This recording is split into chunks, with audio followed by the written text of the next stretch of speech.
He spoke of a place where love was the worship of kings and rage was the vilest sin.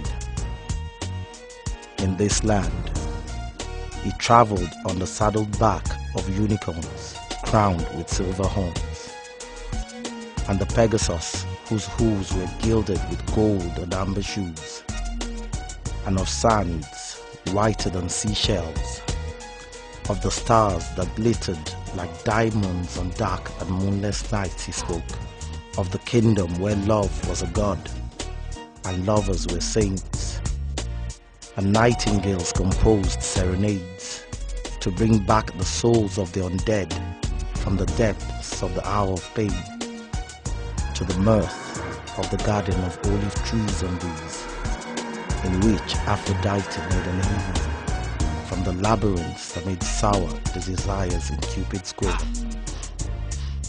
He then spoke of the passions of flame, whose purity is drowned in shame, a passion without a name, whose waters can never be tamed, that flowers even in chains, that simple folks pronounce and say, that towers above the courage of the damned and the deeds of the charmed.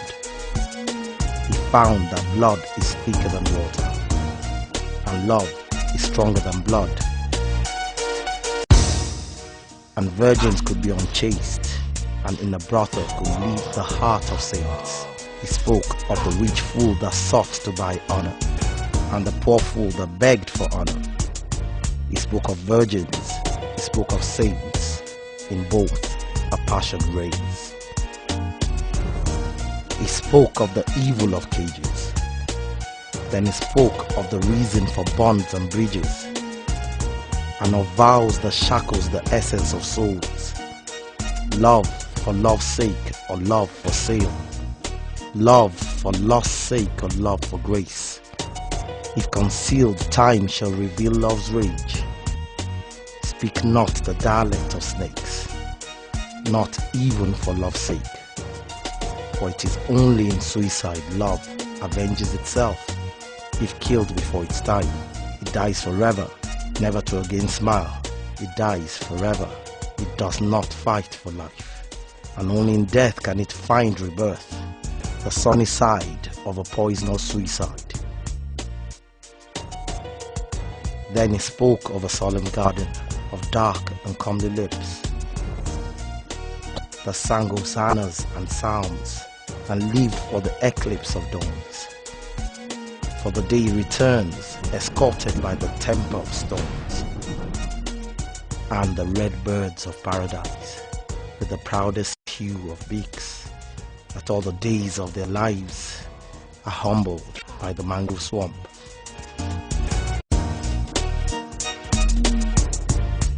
He spoke of the glory of breezy dawns by the shores of the tropical sea, and the honey-colored suns that heralded thunderstorms, and of the people that say God is dead, and the others that say he is not because he never lived, and the strange tribe that worship cows, and slaughtered men on the altars of crimson gods, and the race that waged wars in the name of the only God of love, in the name of the only God of love.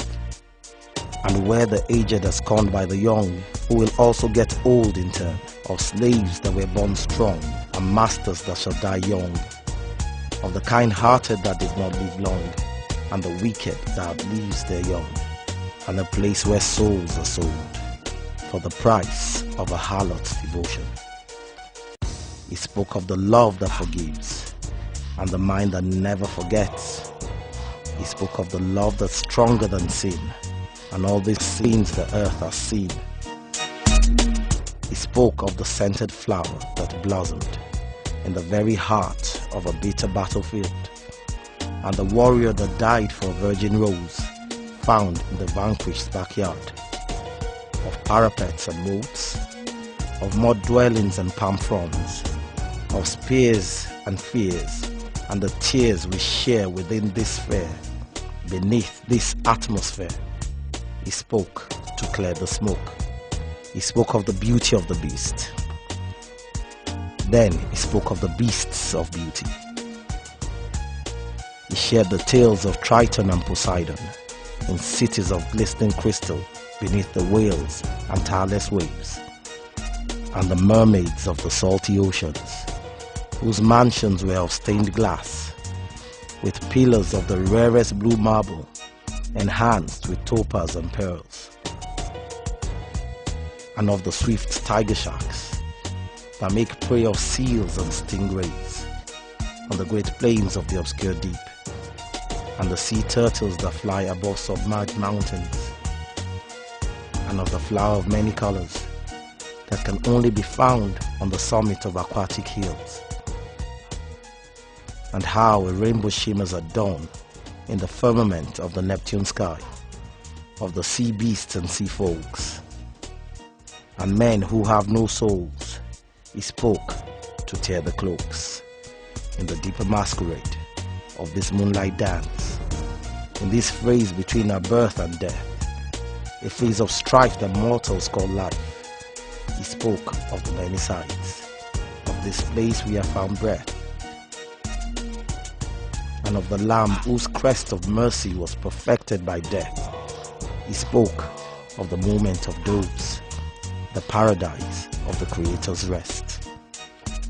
He then spoke of the one, the journey through the stars in search of eternal peace, from consternation to constellation, from the planet of many moons to the celestial hedge of Saturn, to the Jupiters that live within a great spot of red, creatures that neither live on land nor water, or build castles in the air, whose bodies are shaped like men, and whose faces are that of a child, whose legends and myths point to the sun as the realm the master race made home, and of those whose skin are of pure golden chrysalids, among whom there is no infirm nor lame, no war or blame, whose souls are as pure as the passion of suns.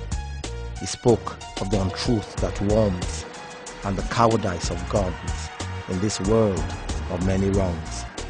From outer space to cyberspace, there is nowhere to hide or run, to conceal the truth of thorns, the truth that stuns.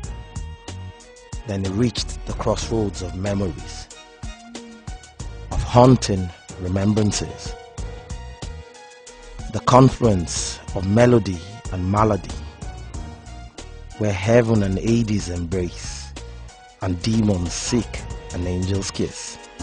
And then he spoke again. What does it profit a man to gain the earth and lose his soul?